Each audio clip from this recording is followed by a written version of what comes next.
Human civilization has come a long way over the last 2,500 years.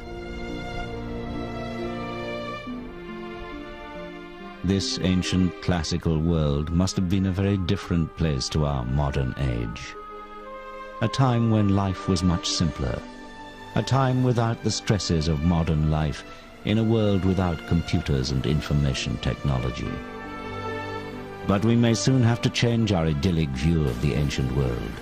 Clues from the bottom of the Mediterranean Sea are set to reveal this was a world more advanced than we could ever have imagined.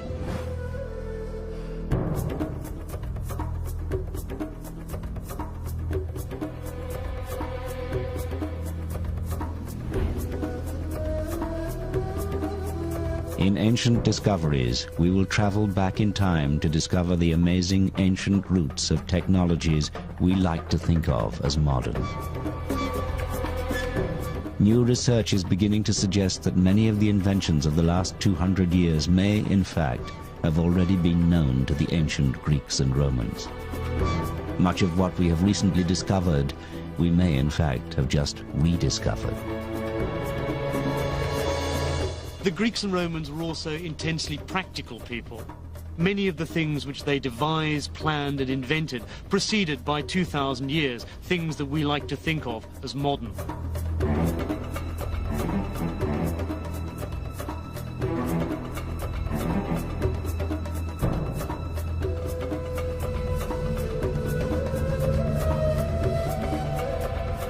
At the heart of this story of ancient achievement lies a mysterious and arcane machine, one so complex that many have refused to believe it could have been built by the ancient Greeks.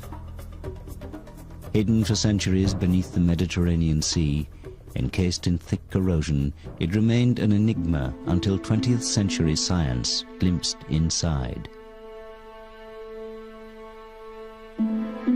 What they saw inside astonished them. A mass of gears and cogs, a machine. But what was it for, and who had created it?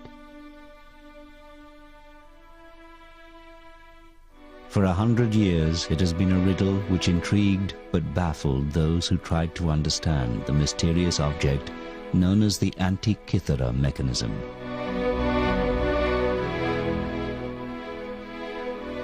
But now, finally, its story can be told. That story began just over 100 years ago, in the year 1900. It was early spring when Captain Kondos and his crew of sponge divers found themselves sheltering from a storm miles off course by the little Greek island of Antikythera. As the weather cleared, the captain decided to make the most of his unplanned stop by diving in the deep, clear waters off the island.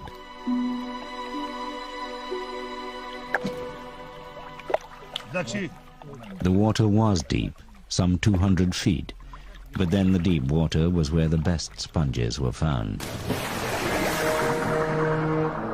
But so far down, there was always the danger a diver might return to the surface with the notorious bends. Once in the water, the diver started his first descent.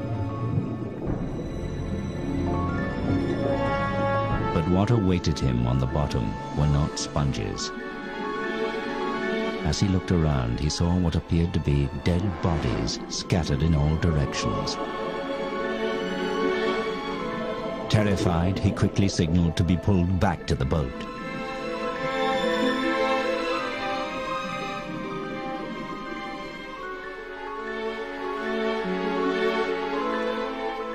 Some thought the diver mad. Perhaps he had the bends. But the truth was far, far stranger than that. 2,000 years ago, another ship had sailed these waters, on its way from Rhodes to deliver a precious cargo to a wealthy Roman citizen.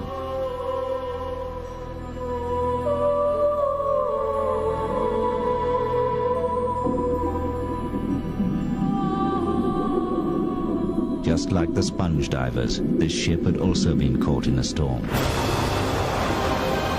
She too was driven far off course to the island of Antikythera. But this ship was not destined to survive. Here she sank, and here she still lay.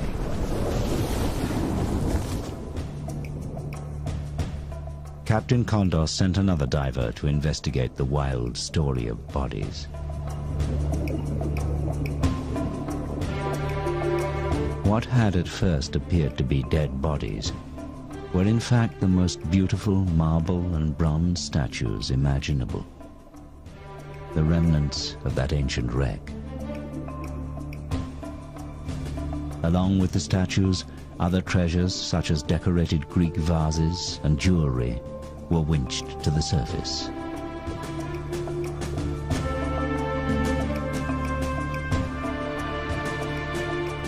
It was the find of the decade, perhaps the century, and the breathtaking statues made front-page news.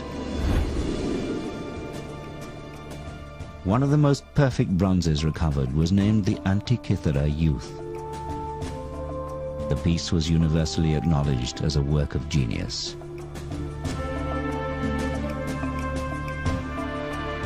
It had clearly belonged to a Roman of exquisite taste and fantastic wealth. A Roman destined for disappointment, as this cargo never arrived.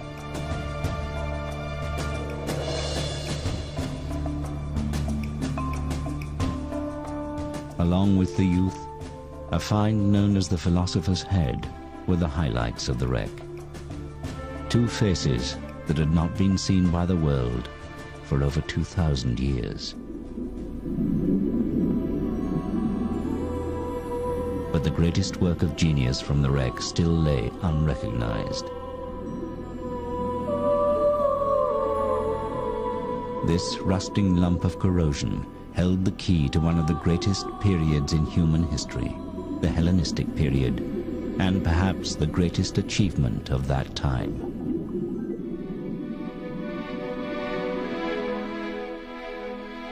Two and a half thousand years ago, the Mediterranean was a place where science, philosophy, and art flourished.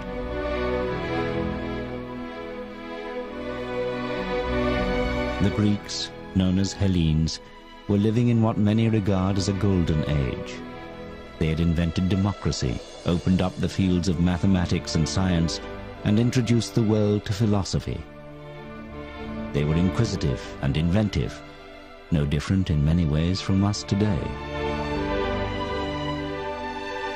In trying to understand their world, they had created this strange machine.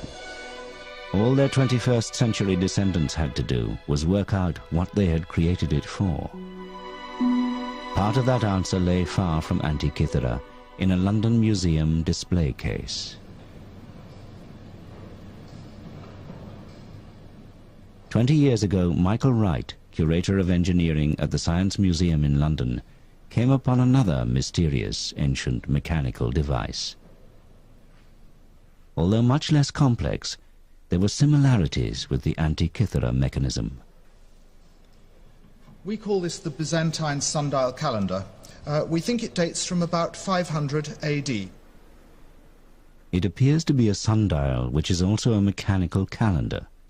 It shows the passing of days, indicated by the age of the moon within the month. The gear wheels look surprisingly modern. Complicated mathematics and a detailed knowledge of astronomy would have been necessary to create such an object. Michael Wright decided to build a model of the device to explore how it would have worked. The model shows the positions of the sun and moon within the zodiac at any given date, as well as the age of the moon. Here you have the letter giving the day, that's saying Alpha, A, that says day 1 of the month. And correspondingly, in the circular opening, you have the black disk showing that this is new moon. And if I click it forward day by day, that's beta, B, day 2, day 3, day 4, day 5, 6, 7, 8, 9, 10, 11, 12, 13, 14, well, we're at 15, and there is the full moon, the shiny disk. The other dials show the moon and the sun going around the zodiac. This instrument is much more simple than the Antikythera mechanism, but what's exciting about it is to have found another instrument, very obviously in the Hellenistic tradition, because of the Greek lettering, and also having gear wheels. So now we have not just one mechanism that tells us the Greeks had gears, we have two. We've doubled the evidence. Although similar, it is estimated that the sundial calendar only had 8 gear wheels, where the Antikythera device had at least 29, allowing for much more complicated calculations. Could the Antikythera mechanism be a mechanical calendar as well, one many times more complicated than the Byzantine machine, yet over 600 years older? But in an age supposedly without machines and modern technology, who could have created such a device? They would have to have been an expert in both mathematics and engineering, a genius, centuries, perhaps even millennia ahead of their time. One man who fitted that description was Archimedes, the most respected mathematician and inventor of his age. Archimedes lived during the Hellenistic period in the Greek city-state of Syracuse on what is today Sicily, off the coast of Italy. During his lifetime, the Mediterranean was a turbulent, war-torn place. A world in which his talent for military invention was put to good use by both his fellow Greeks and the aggressive new power of Rome that was slowly spreading its tentacles across the Mediterranean.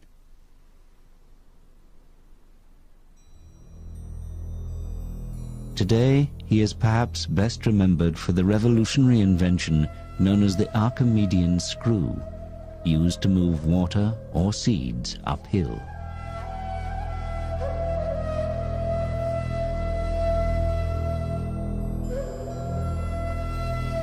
But Archimedes was also fascinated by other difficult mechanical problems, such as how to accurately measure distances. The greatest challenge of all, however, was to solve the puzzle of what caused the rising and setting of the sun, the changing seasons, and the strange movement of the moon and planets. What, in short, were the mechanics of time? Many years earlier, Archimedes had traveled across the Mediterranean to the most important cultural center of the Hellenistic world, Alexandria, Egypt. Alexandria was the most sophisticated place on earth. Founded by Alexander the Great, it was now ruled by the descendants of one of his generals, Greek soldiers who had risen to become pharaohs.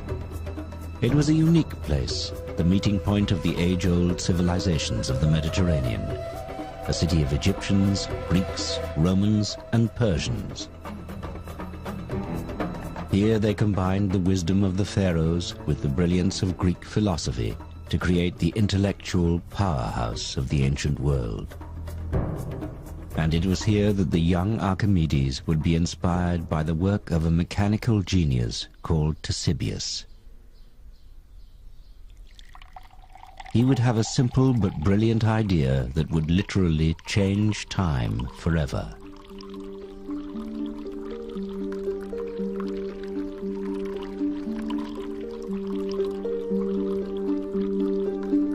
Ctesibius was fortunate to be born in Alexandria, the place where all the knowledge of the ancient classical world was held in one vast library. A place where the great thinkers of antiquity studied, and where shelf upon shelf held the thousands of scrolls recording their work.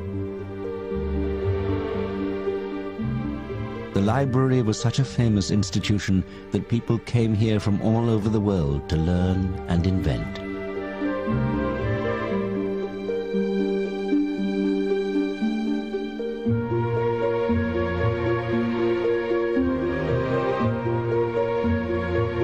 It was here that Ctesibius's revolutionary invention was recorded.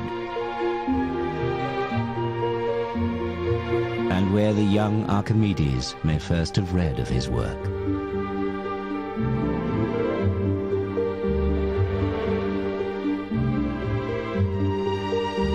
Ctesibius is a figure who is often forgotten in history, yet his work paved the way for a technical revolution, the measurement of time.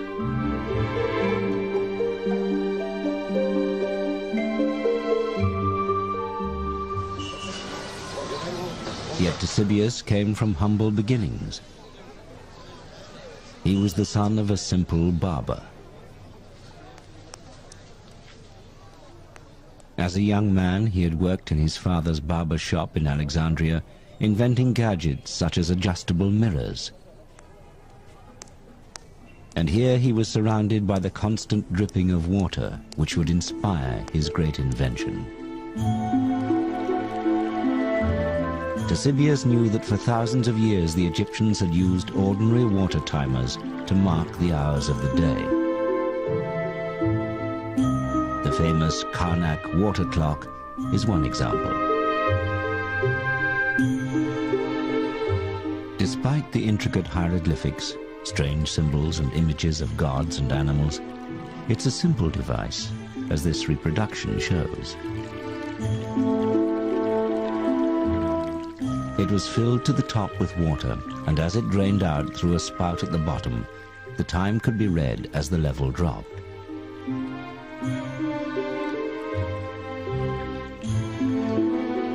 Markings inside showed the passing hours, but these varied as the number of hours from sunrise to sunset varied from month to month.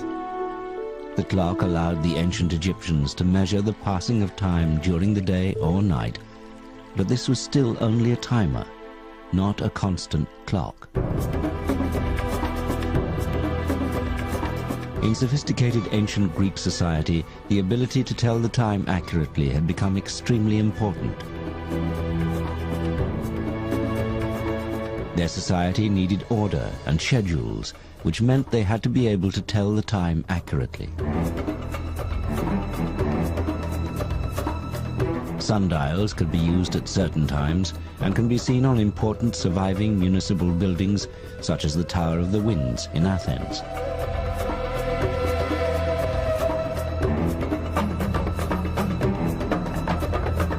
But when the sun went behind a cloud or night fell, how would they know what time it was then? The first Greek solution to this age-old dilemma was their own water timer, called a clepsydra, or water thief. The clepsydra was a very elegant device for measuring periods of time. You might, for example, want to give equal amounts of time to lawyers in a courtroom or speakers in a political assembly. It worked very simply. You filled a large vessel with water, and when you were ready to start timing, you simply took the bung out of the bottom, and the water ran slowly out of the vessel. Lawyers in minor legal cases may have been allowed the time it takes one clepsydra to empty to give their arguments. However, for a serious case like a murder, a whole row may have been needed to allow more time for evidence. But when all the water was gone, your time was up. It's the origin of the phrase, running out of time, as that is quite literally what happened. For breaks or overnight, however, a bung could be put in, effectively pausing the session. The clepsydra had one significant limitation. It's a timer, not a clock. The problem is that when the vessel is full, the water gushes out the bottom. But as the water level drops, so the pressure reduces, finally to a dribble. The ancient Greeks made their clepsydrae more and more ornate, but they still had the same problem. The fact the water ran more quickly at the beginning than at the end. They created graduated scales to compensate for this, but they could not make them run at a constant speed. Ctesibius, however, saw the solution. He realized that if the vessel was always full, then the water pressure out would always be the same. If he could master that, he knew he could create an accurate device which would change the world. This then was the challenge he decided to set himself. Ctesibius saw that the way to simplify the Egyptian clepsydra was not to utilise outflow of water, but to try and obtain a uniform inflow of water.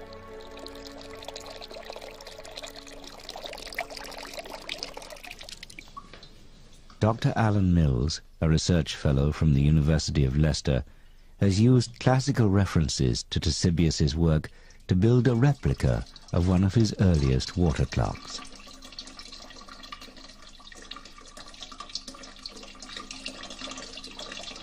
It's very sophisticated. It's one of these inventions that's easy once some genius has thought of it. The challenge was to keep the reservoir of the clepsydra full at all times. And this is how Ctesibius did it. Firstly, he added another water tank above the main reservoir. This poured water into the top faster than it could flow out, meaning the reservoir was always full. And any excess water could just run off into an overflow container. The water would always come out of the reservoir at the same speed. Now Ctesibius just had to measure it. To do this, he decided to put another water tank under the constant outflow. In this container, he placed a float with a pointer on top and a scale next to it. When the level of the water rose, the pointer rose at a constant speed. It was a stroke of genius. Ctesibius had created the world's first mechanical clock, thanks to the dripping water in a barber's shop.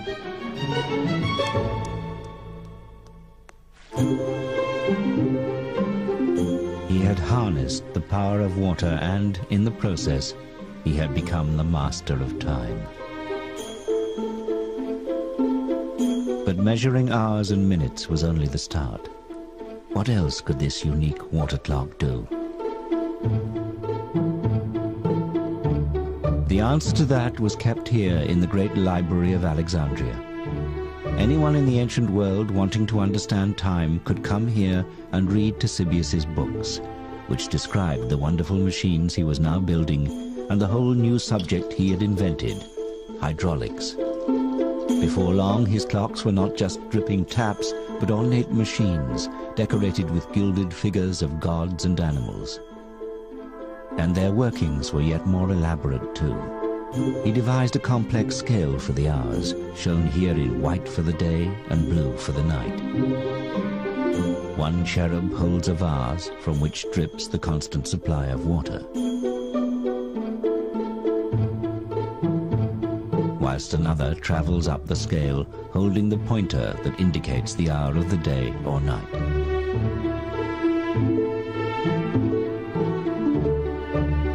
But that was only the start.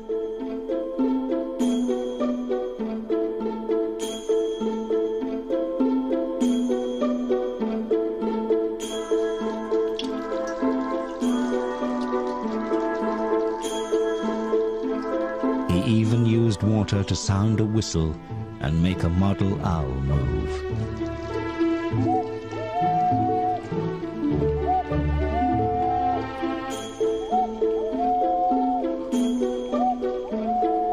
He had invented the world's first cuckoo clock. The increasingly complicated series of gear wheels also allowed the scale to rotate very slowly to indicate the days within each month of the year. This clock was also now a calendar. An automatic day and night, month and year, cuckoo clock.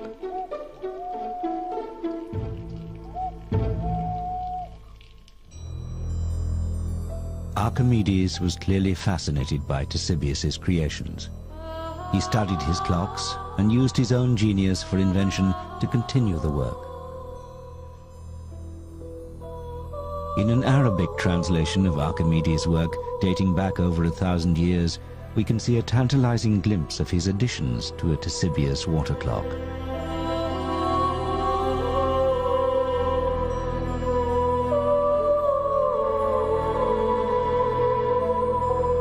This modern reconstruction shows Archimedes' elaborations to the Ctesibius clock. He added a bird who dropped small stones onto a bell, making the clock chime on the hour.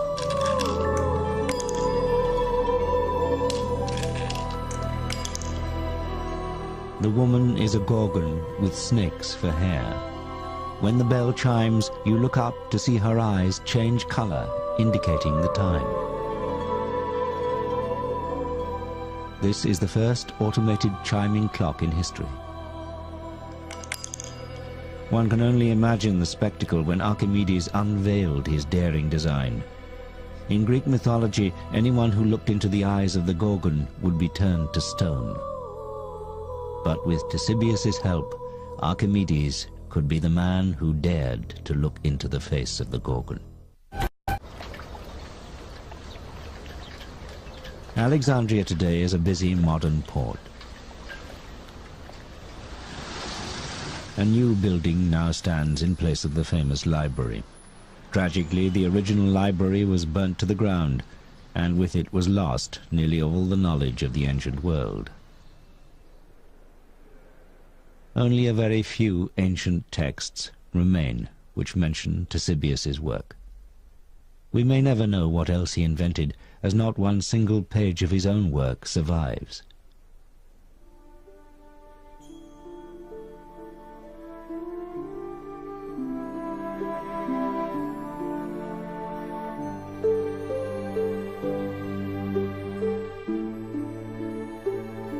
So much information has been lost that Ctesibius has been largely forgotten.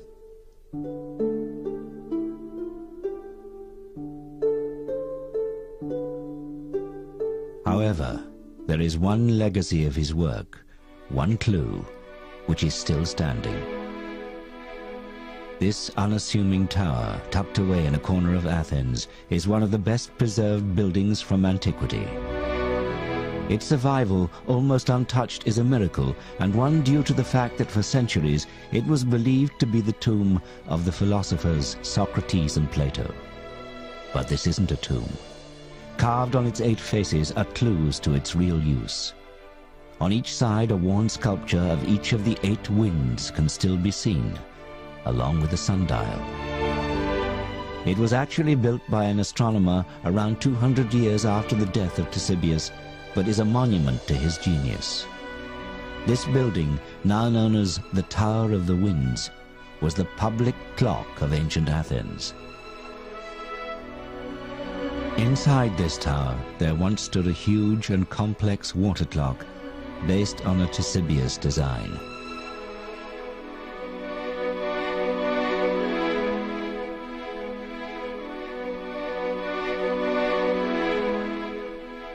This clock was fed by a constant stream of water which ran from a spring on the Acropolis, from which the whole population of Athens could tell the time. But this was more than just a clock or a calendar. Some believe this strange building housed a device that even charted the movements of the sun and moon in relation to the constellations of the zodiac. We know the Greeks were measuring hours, days, and months during the time of Ctesibius. Could it be that they had also started to look above and measure the heavens? One man believed the answer may lie in the cogs and wheels of the Antikythera mechanism.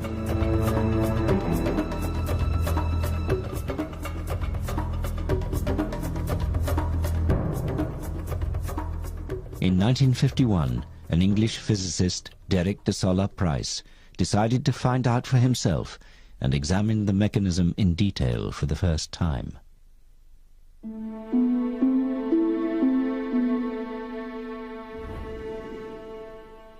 De Solla Price traveled to Athens to look at the mechanism. The pieces had lain largely untouched since its discovery 50 years earlier. The device had disintegrated further, exposing pieces of the gears which he was able to study. He became determined to crack the secrets of the Antikythera mechanism.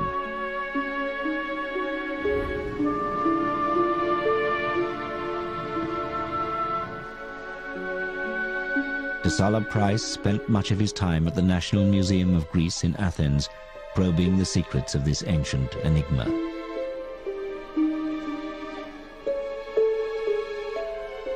Something told him that these fragments were the real treasure from the Antikythera wreck.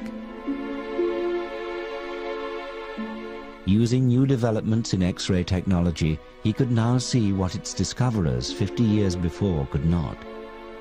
Looking through the corrosion, he was amazed. A machine so complex it could almost be modern. He had to know what it was for. His meticulous studies of the cogs, gear ratios and inscriptions gave him clues to the possible purpose of the mechanism.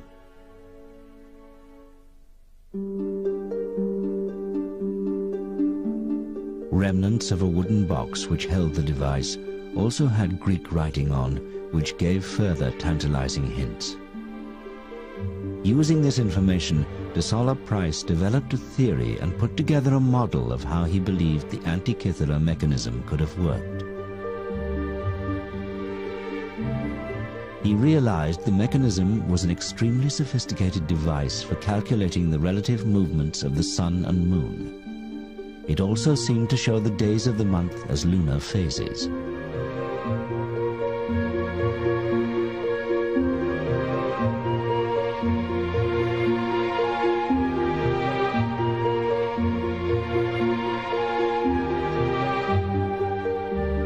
De Solla Price had established its mechanical complexity and knew that the knowledge required to create such a machine was immense.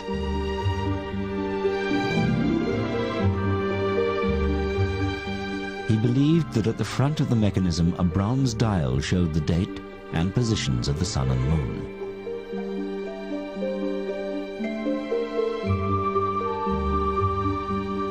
A dial at the back would indicate the month, possible within a 12-month year. A further dial at the back seemed to show either a cycle of 47 months or 4 years. De Solla Price called the mechanism a calendar computer. For anyone in the ancient world, such a device would have been invaluable. To understand the movement of the sun and moon within the heavens was to look into the minds of the gods. Many believed then, as some do today, that the positions of the sun, moon and stars at the time of someone's birth may influence their later life. What complex horoscope software does today, the Antikythera mechanism may have done over 2 millennia earlier. To the priests and astrologers of the day, this extraordinary machine could have been a window on the gods.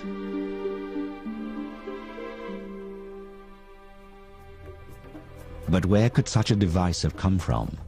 De Solla Price had an extraordinary theory. What if machines like the Antikythera mechanism were part of municipal clocks, powered by the very water clocks that Ctesibius had invented?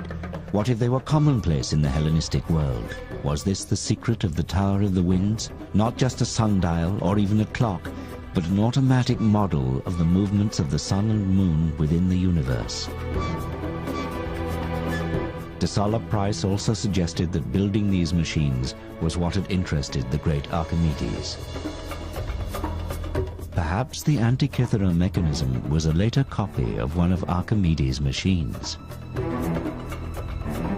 De Solla Price published his findings in 1974 in an article entitled Gears from the Greeks. The article generated a storm of international interest.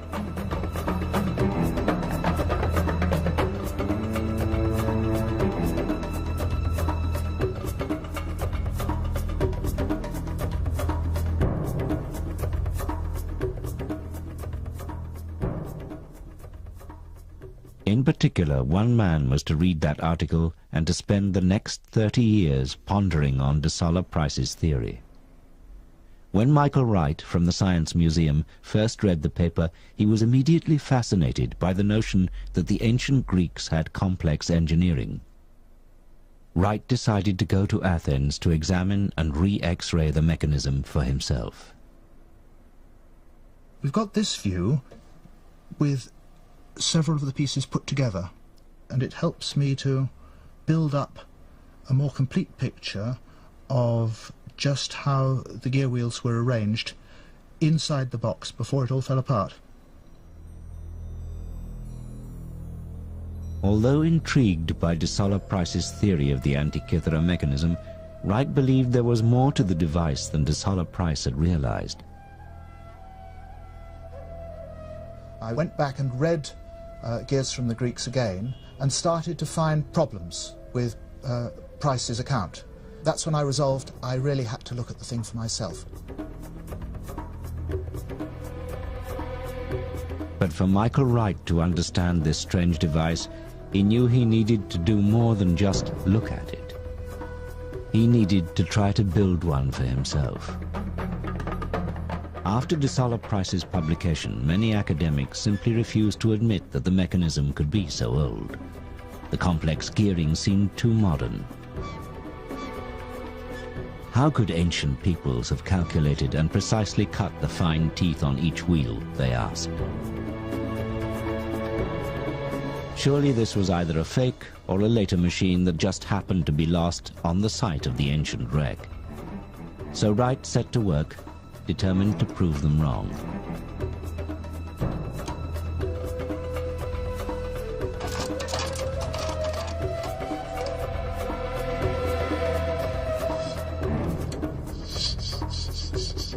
Using only tools similar to those available in the ancient world, and with the Greeks' knowledge of geometry, he set out to copy the elaborate gears in his workshop. Measuring and cutting gears with only a pair of compasses, a metal file, and a good eye for detail was not going to be easy. But it was possible. After many hours of practice, Wright proved beyond doubt that with patience and skill, it could be done. You can't deny the evidence that the Antikythera mechanism exists. When you look at it closely, it's very accomplished work, both in design and in execution. Why shouldn't the ancient Greeks have done it? We know from translations of his work that Archimedes was familiar with these types of cogs, and now it was the study of these gears that was to help solve yet another mystery involving one of his other mechanical marvels, the mystery of the odometer.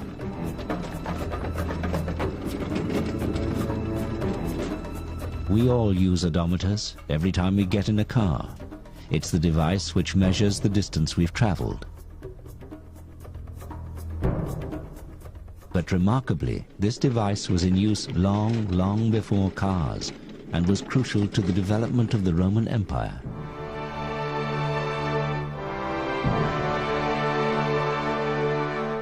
The odometer was said to have been invented by Archimedes whilst he was working for the Roman army. It had been decreed that every road should be marked each mile with a milestone. But Roman roads stretched hundreds of miles, so how could they be accurately measured?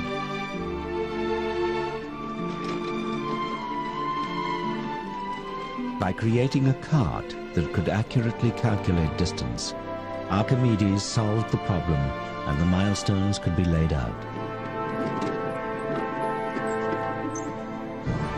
This accurate measurement of distance would prove crucial in planning troop movements, and that gave Rome the edge on her enemies.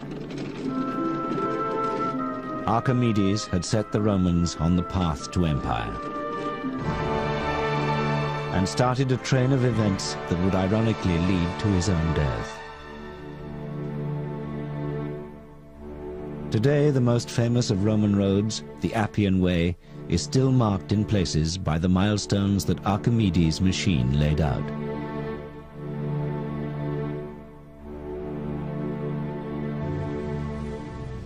But there is a problem with this apparently simple story. One that Professor André Sleeswyck from Groningen in Holland would eventually solve with the aid of the ghostly X-ray images of the Antikythera mechanism.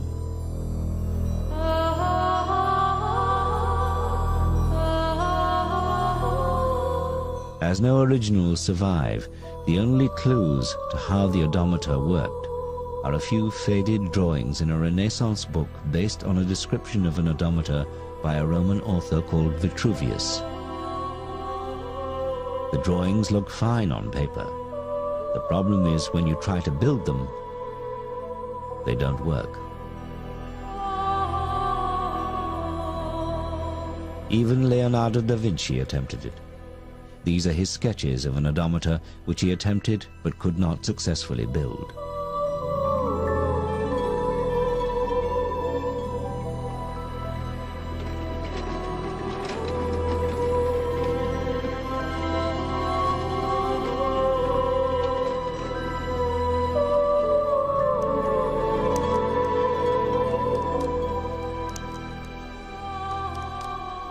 Professor Sleeswig started to make simple models to see if he could crack the odometer puzzle.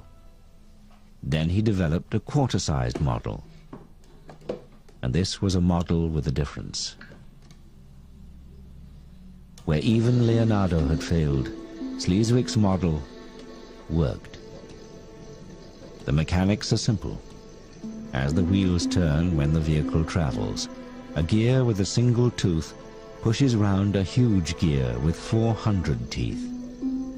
Every time the large wheel turns once, a small stone would be automatically dropped into a box below the device.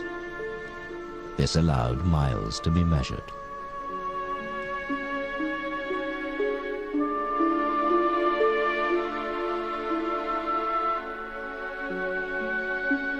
After the First Punic War, by decision of the Senate of Rome, milestones had to be placed on all major roads. And that also gives us an idea who the inventor might have been, and in this case, Archimedes. So what was Sleeswig's secret? The answer was in the shape of the teeth on the gears. Whilst Da Vinci and others had assumed they were square, Sleeswig had seen the pointed teeth on X-rays of the Antikythera mechanism. Changing the shape of those teeth made all the difference. Archimedes' odometer, for so long thought of as just an impossible dream, was back and working just as the great man had intended.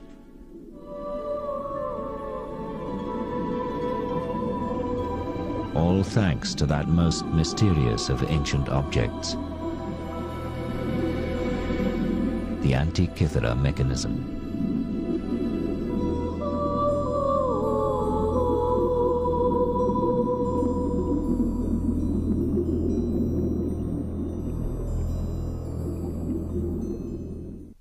Back in London, it was the mechanism's pointed teeth that Michael Wright had now successfully cut for his working model. Far more complex than the odometer, this would be the most complete model of the Antikythera mechanism ever built. As each gear slotted into place, it soon became clear de Solla Price may have got the details wrong, but his theory was right. The Antikythera mechanism was an automated calculating device, perhaps even a type of computer. You could call this thing a computer in the sense that you put in some data and it gives you out related data. An ancient computer is a difficult concept to imagine, yet in many ways that is exactly what the Antikythera mechanism is. It is astounding to compare it with the machine designed by Charles Babbage in the 1830s, which is often cited as the world's first computer, and the machine which led to our modern high-tech age. This was the first modern device which could make automatic calculations. The technology is startlingly similar to the Antikythera mechanism, yet there is 2,000 years difference between the two.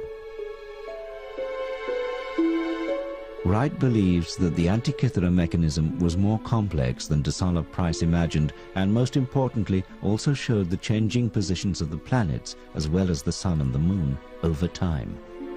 In Wright's model of the mechanism, a knob is turned to set the days and months. Intricate gearing then moves a series of indicators which represent the sun, moon and planets. The knob could be turned every day so the position of the planets could be monitored throughout the year, or it could be set to a specific date to show their positions at that time. It is, in effect, a mechanical model of the Greek universe.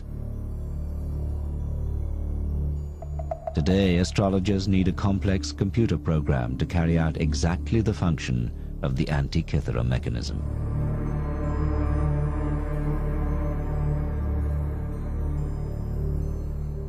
So could this machine have been created by Archimedes himself? We know from ancient texts that he built planetaria, but could it be possible he designed this one? It's difficult to make a direct connection between the Antikythera mechanism and Archimedes. What we can say with certainty was the revolution that Archimedes pioneered in mathematics and geometry was necessary for those who then invented the Antikythera mechanism. Without Archimedes and his advances, it's difficult to think that the Antikythera mechanism could have been invented at all.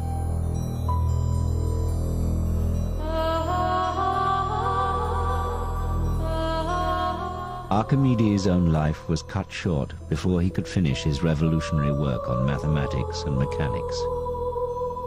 During the Roman sacking of his home city of Syracuse, it is said a Roman soldier was sent to find him and bring him back alive. When Archimedes refused to leave his work, the soldier became angry and killed him. It was an ironic end for a man who had done so much to make Rome such a formidable fighting force. His death marked the beginning of the end of the Hellenistic tradition of great invention and science.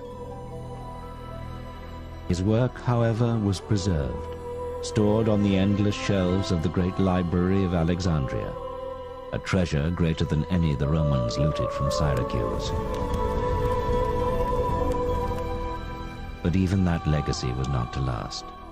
The library itself fell victim to war and destruction, being burnt to the ground several times over the following 800 years. Eventually, most of the collection, including much of Archimedes' work, was lost or destroyed in the fires.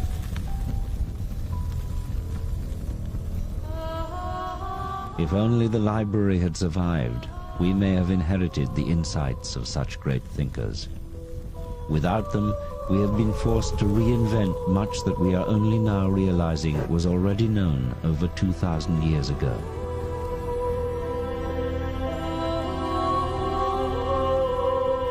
If we had not lost this ancient wisdom, how much more advanced might science and technology be today? And what else may still lie hidden or lost from that time? Without that sudden storm all those centuries ago, that ancient ship might not have foundered, taking her cargo of statues, pottery, and that incredible machine to the bottom of the Mediterranean Sea. If a group of sponge divers had not stumbled upon the wreck 2,000 years later, the Antikythera mechanism might be lying there today, slowly corroding. What other technological marvels from that time might still be awaiting discovery?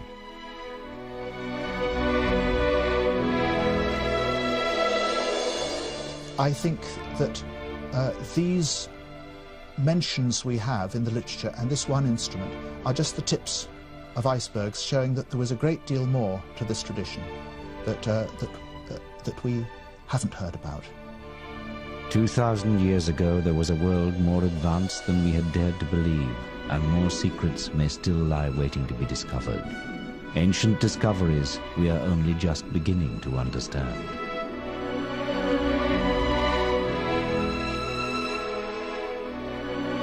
The series continues next Wednesday afternoon at 1 with the discoveries made by the father of medicine, Hippocrates, including his early form of highly effective brain surgery.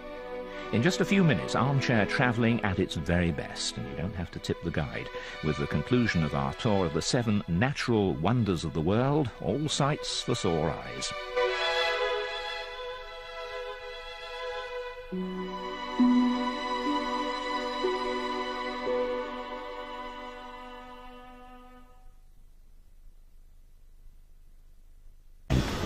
And here she still lay.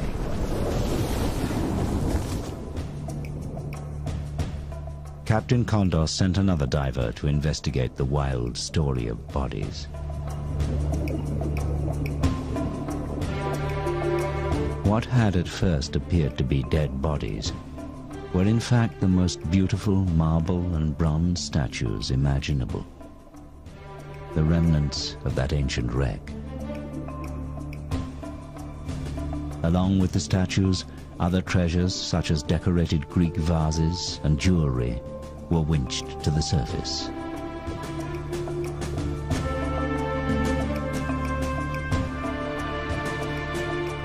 It was the find of the decade, perhaps the century, and the breathtaking statues made front-page news. One of the most perfect bronzes recovered was named the Antikythera Youth. The piece was universally acknowledged as a work of genius.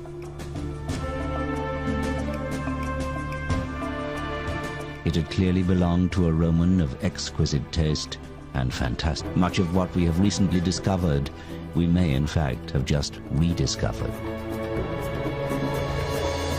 The Greeks and Romans were also intensely practical people. Many of the things which they devised, planned and invented proceeded by 2,000 years, things that we like to think of as modern.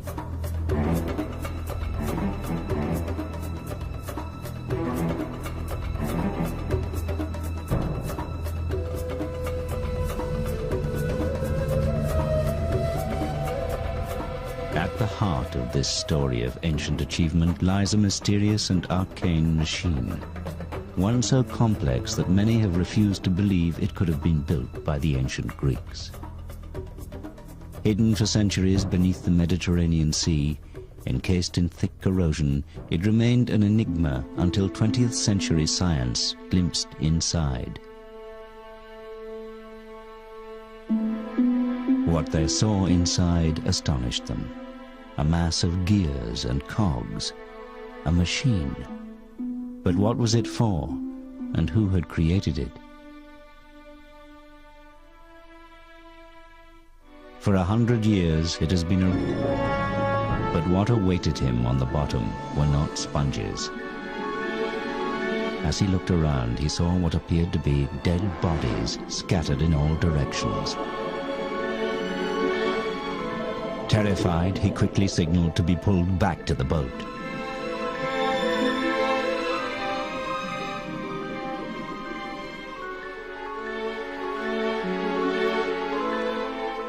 Some thought the diver mad. Perhaps he had the bends. But the truth was far, far stranger than that.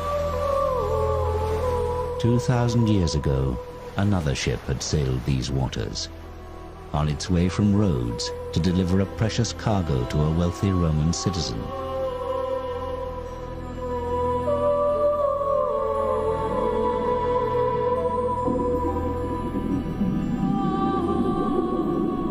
Just like the sponge divers, this ship had also been caught in a storm. She too was driven far off course to the island of Antikythera. But this ship was not destined to survive. Here she sat, a riddle which intrigued but baffled those who tried to understand the mysterious object known as the Antikythera mechanism.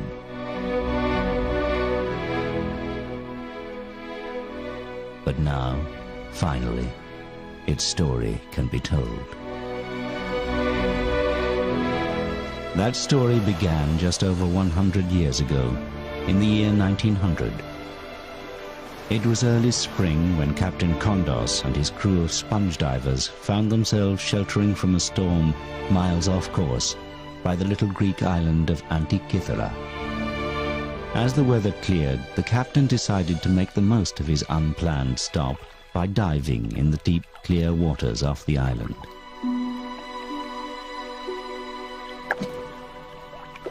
The water was deep, some 200 feet, but then the deep water was where the best sponges were found.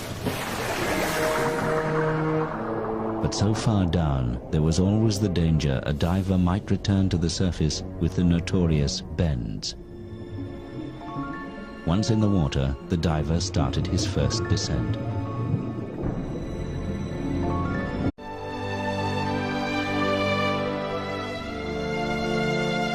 Human civilization has come a long way over the last 2,500 years.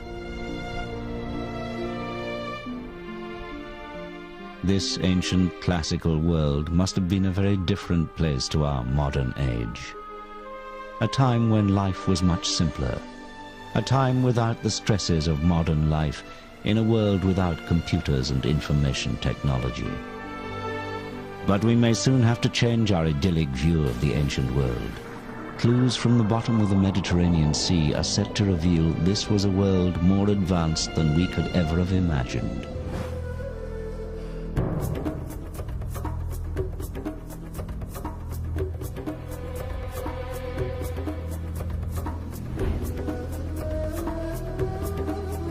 In Ancient Discoveries, we will travel back in time to discover the amazing ancient roots of technologies we like to think of as modern. New research is beginning to suggest that many of the inventions of the last 200 years may, in fact, have already been known to the ancient Greeks and Romans.